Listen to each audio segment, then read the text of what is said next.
사도신경하심으로 신앙 고백하심으로 새벽 기도회를 시작하도록 하겠습니다. 나는 전능하신 아버지 하나님 전지의 창조주를 믿습니다. 나는 그의 유일하신 아들 우리 주 예수 그리스도를 믿습니다. 그는 성령으로 잉태되어 동정녀 마리아에게서 나시고 본디오 빌라도에게 고난을 받아 십자가에 못 박혀 죽으시고 장사된 지 사흘 만에 죽은 자 가운데서 다시 살아나셨으며 하늘에 오르시어 전능하신 아버지 하나님 우편에 앉아 계시다가 거기로부터 살아있는 자와 죽은 자를 심판하러 오십니다. 나는 성령을 믿으며 거룩한 공교회와 성도의 교제와 죄를 용서받는 것과 몸의 부활과 영생을 믿습니다. 아멘. 찬송가 400장입니다. 찬송가 400장.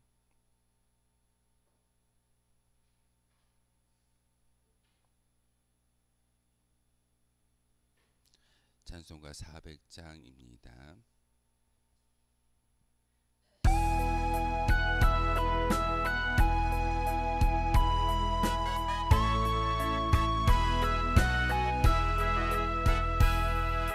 험한 시험 물속에서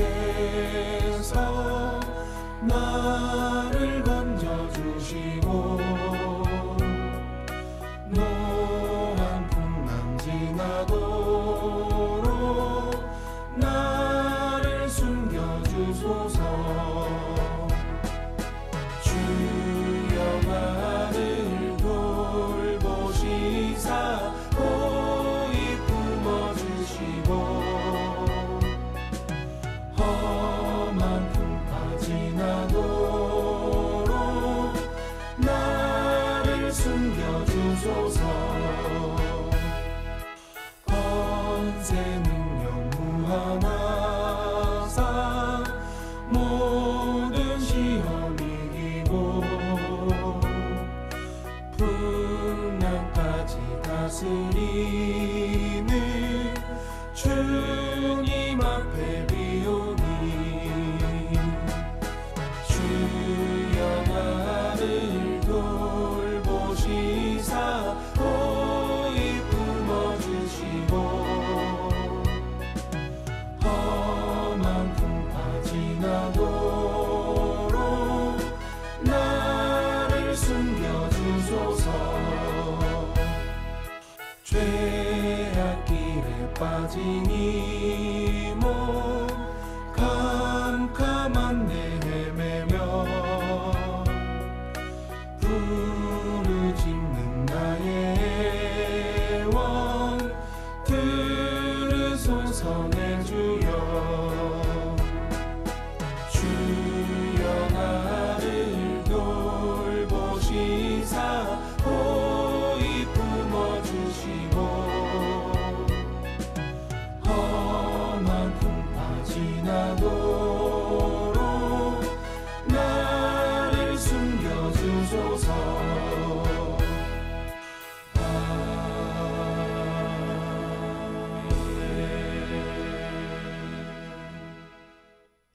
함께 보실 하나님의 말씀은 시편 3편의 말씀 보겠습니다. 시편 3편의 말씀 한 절씩 교독을 말씀 받들어 읽도록 하겠습니다. 여호와여 나의 대적이 어찌 그리 많은지요. 일어나 나를 치는 자가 많으니이다.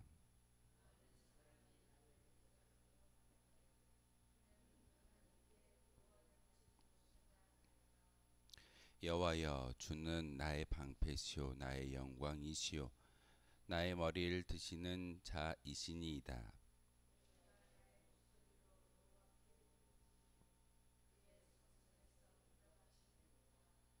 내가 누워 자고 깨었으니 여호와께서 나를 붙드심이로다.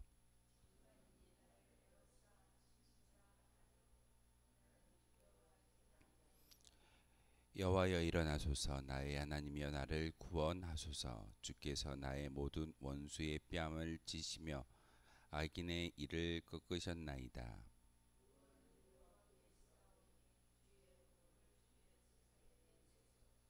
아멘. 시편을 읽다 보면 여러 가지 어떤 그런 감사의 시이고 찬송의 시라고 우리가 배웠습니다. 오늘 본문에도 셀라라는 그런 가로 열고 닫기의 단어가 기록되어져 있는데, 이 셀라가 기록되어져 있는 것은 우리가 노래를 부르다 보면은 숨을 쉬어야지만 노래를 계속 부를 수가 있습니다. 그래서 우리가 숨을 쉬어라라고 그런 악표의 그런 음표의 표시 가운데 쉼표가 있습니다. 이처럼 시편에도 셀라라는 단어가 나오면은 그곳에 잠시 멈추어서 쉬었다 가라는 그런 의미이기도 합니다. 뭐 이 셀라가 어떤 의미가 있고 뜻이 있는 건 아닌데, 그냥 셀라라고 기록되어져 있는 이 부분에서 잠시 멈추었다가 앞에 읽었던 그 이야기를 다시 한번, 그 말씀을 다시 한번 곰곰이 되짚으면서 하나님께 간구하는 그런 어떤 시인의 의도를 다시 한번 기억해 보아야 합니다.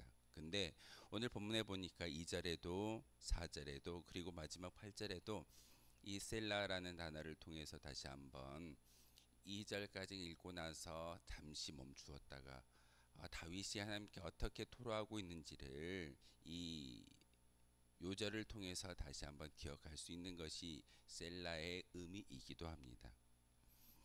오늘 본문에 보면은 작은 부제로 다윗이 그의 아들 압살롬을 피할 때 지은 시라고 기록되어져 있습니다. 다윗의 가족사를 잠깐 이야기를 한다면은 다윗의 아내가 한 명이었을까요? 여러 명이었을까요? 여러 명이었습니다. 그러다 보니 다윗의 자녀들도 여러 형제가 있었습니다. 이북 형제가 참 많았는데, 압살롬의 여동생이 있었는데, 친여동생입니다. 같은 배에서 나온 친여동생이 있었는데, 다윗의 이복 형에 의해서 그 여동생이 성폭행을 당하게 됩니다. 그러다 보니 그 친오빠였던 압살롬이 동생의 그 일을 듣고 나서 얼마나 분했을 겁니까? 아버지가 분명히 거기에 대한 합당한 어떤 처사와 징벌을 가할 것을 기다렸는데, 아버지 다윗은 가족사에 대해서 그렇게 무관심하면서 오히려 그 문제를 그냥 덮으려고 했던 것이 다윗의 모습이었습니다. 그런데 압살롬의 마음 가운데 분함이 있고 여동생을 바라볼 때마다 그런 마음속에 울분이 올라오기 때문에 아버지의 처사를 기다렸던 것이 아니라 본인이 이복형을 죽여버립니다. 살인을 범하고 맙니다. 그리고 아버지를 피해서 밖에서 생활하다가 다시 되돌아와서 궁정에서 생활하고 있는데, 아버지의 모든 일들이 그 일에 대해서도 아무런 말을 하지 않고 압살롬에 대해서도 처벌에 대한 어떤 이야기를 하지 않고 있기 때문에 많은 어떤 신하들이 다윗보다 압살롬이 더 특출하고 왕이 될 인품을 가지고 있습니다 라고 꼬실 때 그 말을 듣고 대적했던 아들이 압살롬이었습니다. 그래서 군대를 들고 일어나서 아버지 다윗을 죽이기 위해서 쫓아가는데, 그것을 피할 때 지었던 시가 바로 시편 3편의 이야기입니다. 그런데 시편 3편의 이야기를 우리가 읽다 보면 원수에 대한 이야기이고, 다윗을 대적하는 많은 원수들을 누가 해결해 달라라고 기도하고 있던가요? 다윗이 지금 하나님께 기도하는데, 하나님, 나를 애워싸고 나를 죽이려고 진치고 있는 많은 대적들이 있습니다. 하나님, 이 모든 문제를 해결해 주실 분은 제가 아니라 하나님만이 이 문제를 해결하실 수 있습니다 라고 기도하는 것이 다윗의 기도입니다. 대적들이라고 표현하고 있는데 이방 나라의 왕들이던가요? 아니면 전쟁을 통해서 땅을 차지하기 위한 다른 나라와의 어떤 그런 원수를 이야기하고 있던가요? 그렇지 않습니다. 다윗의 아들이었던 압살롬에 의해서 어려움을 당하고, 또한 그 어려움 가운데 자기를 죽이려고 했던 그 대상이 바로 아들입니다.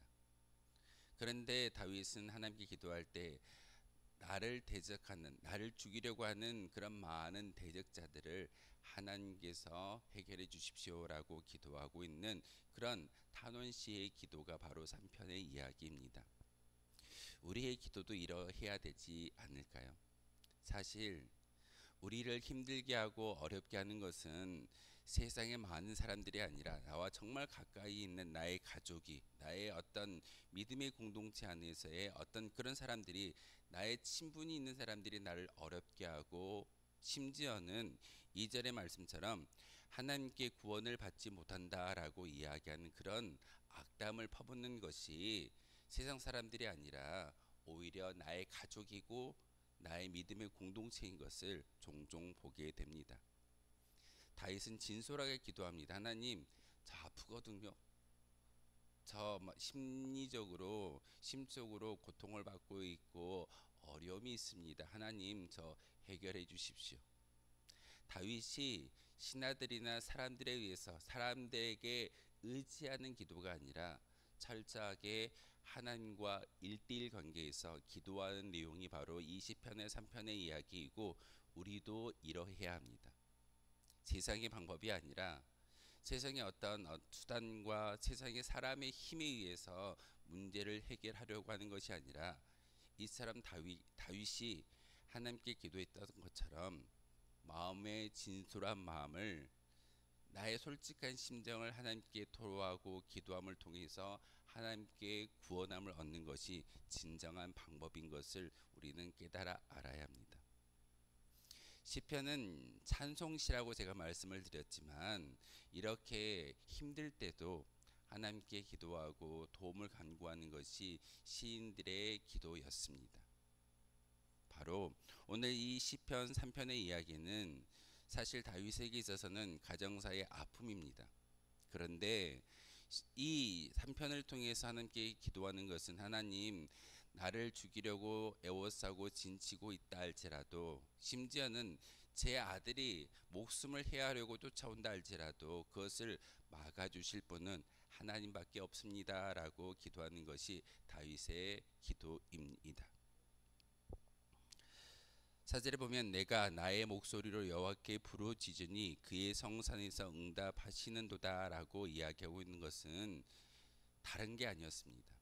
다윗이 지금 군대가 없었기 때문에 아들 압살롬과 전쟁을 일으키지 못할까요? 다윗을 따르는 무리가 없기 때문에 이렇게 기도하고 있을까요? 분명히 수많은 백성들이 다윗을 추종했었고 따랐고 다윗을 좋아했을 겁니다. 그런데 철저히 다윗은 그 백성들을 향해서, 또한 군대의 힘을 의지하지 아니하고 온전히 하나님께 기도함으로 하나님께 도움을 간구하는 것이 그의 모습이었음을, 그의 신앙이었음을 오늘 사절을 통해서 우리에게 가르쳐주고 있습니다. 우리 또한 어려움을 당할 때 다른 수단과 방법을 동원하는 것이 아니라 철저히 하나님께 기도하는 것이 우리 문제를 해결하는 정답일 줄 믿습니다. 그러기에 기도하셔야 됩니다. 그러기에 하나님께 내어 맡길 수 있는 그런 신앙의 고백이 우리 가운데 있어야 합니다. 다윗은 오늘 5절을 통해서 내가 누워 자고 깨었으니 여호와께서 나를 붙든다 라고 이야기하고 있습니다. 어떤 의미일까요? 내가 자고 일어난다 할지라도 하나님이 나와 함께 동행하시기 때문에 저는 힘있게 나아갈 수 있습니다. 빈들에서 누워있다 할지라도, 궁정이 아니다 할지라도 내가 자고 일어난 그 가운데 하나님께서 함께 하시는 것만으로도 저는 만족합니다 라는 것이 오늘 이 본문의 이야기입니다. 우리가 열심히 산다라고, 신앙생활 한다 할지라도 우리에게 다가오는 어려움과 환난은 분명히 있습니다. 그 분명한 환난과 고난을 이겨낼 수 있는 방법이 무엇이겠습니까? 바로 오늘 다윗이 이야기하는 것처럼 하나님, 저와 함께하여 주십시오. 그렇다면 그 자리가, 그 시험이, 그 질고가 지나가는 어떤 과정일 뿐일 겁니다. 그렇게 기도하는 것이 다윗의 기도입니다. 6절의 말씀을 통해서 천만이 나를 애워싸 진칠다 할지라도 나는 두려워하지 아니한다라고 말하고 있습니다. 사실 두렵지 않을까요? 수많은 신하들이 압살롬에게 치우쳐서 심지어는 아버지 다윗의 목숨을 해하려고, 왕의 목숨을 해하려고 하는 것이 전쟁이 발발되어져서 일어나는 것이 아니라 쿠데타에 의해서 한 나라의 한 집안의 어떤 분쟁으로 말미암아 목숨의 위협을 경험하는 것이 다윗의 이야기이고 지금 형편입니다. 그런데 다윗이 어떻게 기도하고 있던가요? 하나님, 천만인이 나를 애워싸고 진친다 할지라도 하나님께 피할 수만 있다면, 하나님이 저와 함께 하신다고 믿기만 한다면 하나님께서 이 모든 것들을 해결해 주실 수 있을 것을 저는 믿고 의지합니다 라고 기도하는 것이 다윗의 모습입니다. 제가 수요일날 여러분에게 교회를 위해서 기도해 주십시오, 저를 위해서 기도해 주십시오 라고 말씀을 드렸던 것은 다른 게 아닙니다. 여론전을 펴고 많은 이야기를 하고 많은 것들을 하는 것이 아니라 오늘 다윗이 기도하는 것처럼 하나님께 내어 맡길 때만이 이 모든 문제가 해결될 수 있음을 알기에, 또 그렇게 배웠기에, 성경은 우리에게 그런 믿음의 요구를 하고 있기에 제가 부탁의 말씀을 드리는 겁니다. 그래서 7절의 말씀을 통해서 여호와여 일어나소서, 나의 하나님이여 나를 구원하소서, 주께서 나의 모든 원수의 뺨을 치시며 악인의 이를 꺾으셨다라고 말하고 있습니다. 여러분 기도하실 때 그냥 단순하게 기도하십시오. 하나님, 저 힘듭니다. 저 힘든 거 아시니 저 힘든 모든 조건들을 해결해 주십시오. 나를 어렵게 하는 많은 무리들이 있습니다. 하나님, 그 무리들이 나의 힘이 아니라 하나님의 방법으로 해결되기를 소망합니다. 그래서 7절의 말씀을 통해서 하나님이 일어나 주십시오, 그리고 나의 하나님이 되어 주십시오라고 간구하는 그런 다윗의 간구가 바로 7절의 이야기입니다. 저도 그렇게 기도합니다. 나의 하나님이여, 나의 하나님이여, 이 문제와 이 모든 것들을 해결해 주십시오. 분명히 하나님께서 저를 선택하여 주셨고 우리 교회를 예수 그리스도의 핏값으로 세우셨기에 이 자리의 주인은 바로 하나님이시며 예수님이시기에 예수님이 진정한 왕 되어 주셔야 하는 것이고, 저는 거기에 도구다라는 사실을 제 기도를 통해서, 또한 다윗의 이 기도를 통해서 우리에게 깨닫게 하시는 하나님의 음성입니다. 모든 결과는 하나님께 달려 있습니다. 8절에 보면 구원은 여호와께 있사오니 주의 복을 주의 백성에게 내리소서라고 이야기하고 있습니다. 모든 결과는, 모든 문제의 해결점은 하나님께 달려 있음을 다윗은 고백하고 있습니다.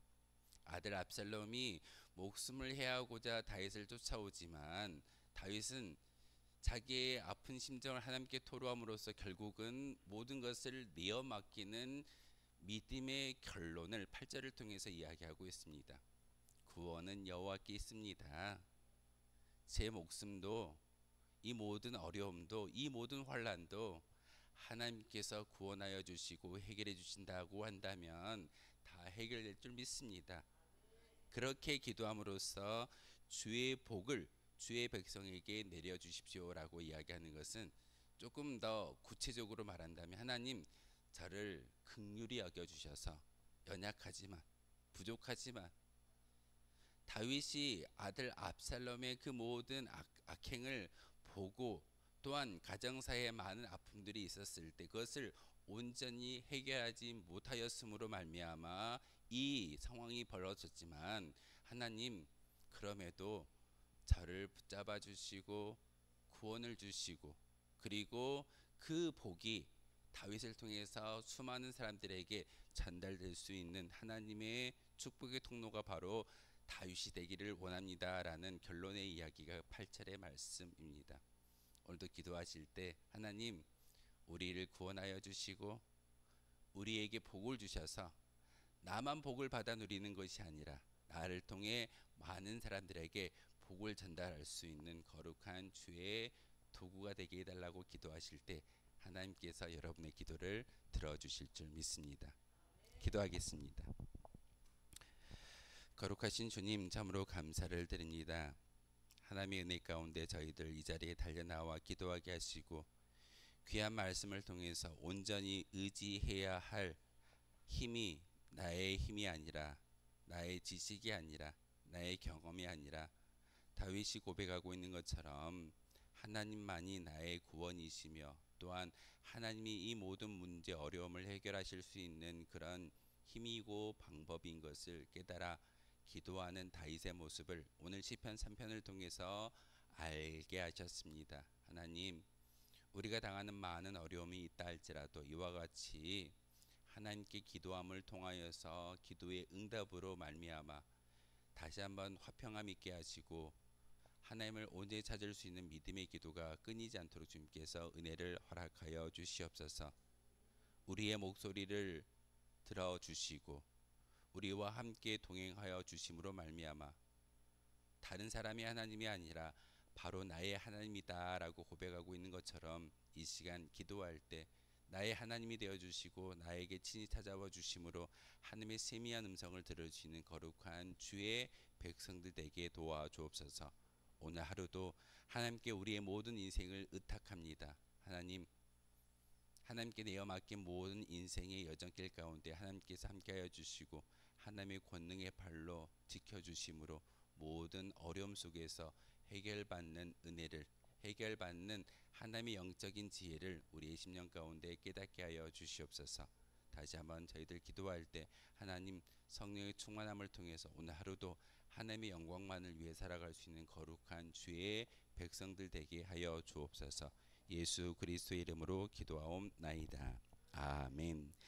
하늘에 계신 우리 아버지, 아버지의 이름을 거룩하게 하시며 아버지의 나라가 오게 하시며 아버지의 뜻이 하늘에서와 같이 땅에서도 이루어지게 하소서.